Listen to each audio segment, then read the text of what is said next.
बादशाह अकबर की एक पत्नी थी, उसका नाम था ताज बेगम। क्या नाम था? ताज बेगम। तो पहली बार दर्शन करने के लिए ताज गई हैं विराज।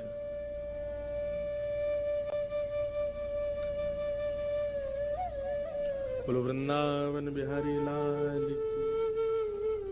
बहुत ध्यान से सुनना। ताज बेगम पहली बार अकबर के साथ गोवर्धन गई। अच्छा, अकबर के ऊपर एक चीज तो लगती है कभी कभी, अकबर के ऊपर कृपा तो थी ठाकुर जी की। वो वृंदावन भी जाता था, गोवर्धन भी जाता था तो वो अकबर ही, पर उसको संतों के दर्शन खूब हुए। स्वामी श्री हरदास जी ने बड़ी कृपा की, गुसाई विठलनाथ जी का बड़ा आश्रय प्राप्त हुआ अकबर को। तो अकबर ऐसे कभी कभी दिग्विजय के लिए घूमने जाता था। गोवर्धन गया, गुसाई जी से प्रार्थना की कि हमको श्रीनाथ जी का दर्शन करना है।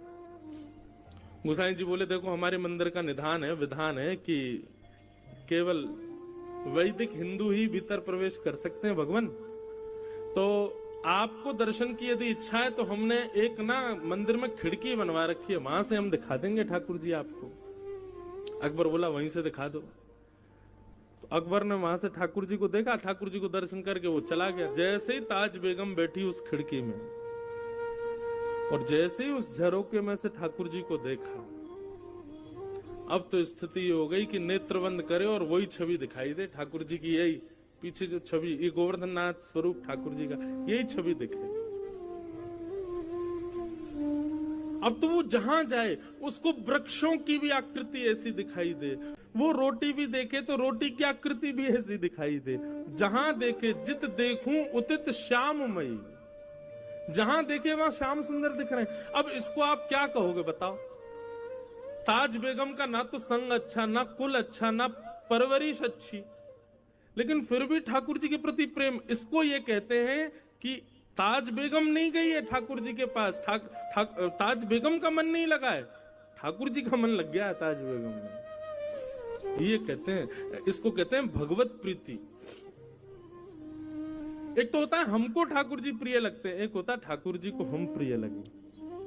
ये कथा आदि इसलिए है भैया, हम लोग ताज बेगम जैसे तो नहीं है। ताज बेगम का जरूर पूर्व जन्म का कोई सत्कर्म होगा कि ठाकुर जी को प्रिय लगी, पर ये कथा आदि हम इसीलिए सुनते हैं ठाकुर जी को हम प्रिय लगे,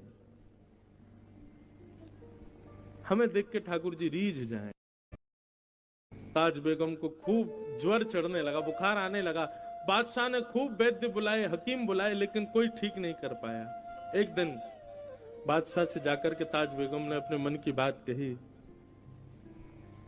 बादशाह हमारा ज्वर ठीक नहीं होगा, क्योंकि ये कृष्ण विरह का ज्वर है। जब से हम आपके साथ गोवर्धन गए और जब से हमने त्रिभंग लली श्याम सुंदर को देखा, तब से सब जगह हमको वही दिखाई देते हैं। हमें लगता है हमारा जन्म आपकी सेवा के लिए या किसी और कार्य के लिए नहीं, हम उन्हीं के लिए पृथ्वी पर आए हैं। आप कृपा करके हमको वृंदावन भेजिए। अकबर ने पहले तो बहुत मना किया, लेकिन बाद में ताज बेगम की बात मान करके अकबर ने उनको वृंदावन जाने की आज्ञा दे दी। ताज बेगम वृंदावन आ गई और वृंदावन में रह करके ठाकुर जी का नित्य दर्शन करती थी। लेकिन उसकी भक्ति इतनी प्रबल थी कि वो दर्शन करके आने वालों से पूछती थी, श्याम सुंदर कैसे लग रहे हैं? तो बताते, बोले आज ऐसा मुकुट पहना है, आज कानों में ऐसे कुंडल पहने हैं, गले में ऐसे हार पहने हैं, ऐसी पीतांबरी पहनी है, ऐसी पजम्मी पहनी है। तो उन्हीं का चिंतन करती थी, सुन करके ऐसे ठाकुर जी लग रहे होंगे। और कभी कभी ठाकुर जी की वैसी आकृति रेत में बनाती और वहीं दर्शन कर लेती। बोले वाह श्याम सुंदर, आज आप ऐसे लग रहे हो। धीरे धीरे ताज बेगम की स्थिति इतनी ऊंची हो गई कि अब ताज बेगम किसी से पूछती नहीं थी, अपने नेत्र बंद करके अपने आप ही एक आकृति बनाती थी और दर्शन करके आने वाले से कहती थी, सुनिए आज ठाकुर जी ने नीली चोली पहनी है, आज ठाकुर जी ने गले में मोतियों की माला पहनी है, आज ठाकुर जी ने ऐसी पाग पहनी है, कानों में मत्स्याकृत कुंडल पहने हैं, हाथों में सोने के कड़ूले पहने हैं। और दर्शनार्थी बता, हाँ बिल्कुल ठाकुर जी ने ऐसे ही पहने। तो ताज बेगम आनंदित हो जाती, जय हो मेरे लाल। अब ताज बेगम को मंदिर जाने की आवश्यकता नहीं थी, वो नेत्र बंद करती थी और ठाकुर जी का प्रत्यक्ष दर्शन होता।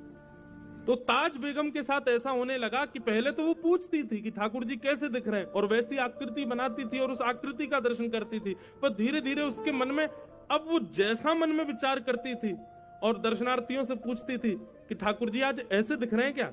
सब कहते बोले हाँ ऐसे ही दिख रहे हैं। ताज बेगम खूब नाचती। ये बादशाह अकबर की पत्नी ताज बेगम, उनका जो शरीर शांत हुआ ना, वो कथा भी बड़ी विलक्षण है। होली का दिन पूरे ब्रजमंडल में रंग धमार हो रही थी और ताज बेगम अपनी कुटिया में बैठे बैठे ठाकुर जी का दर्शन कर रही है।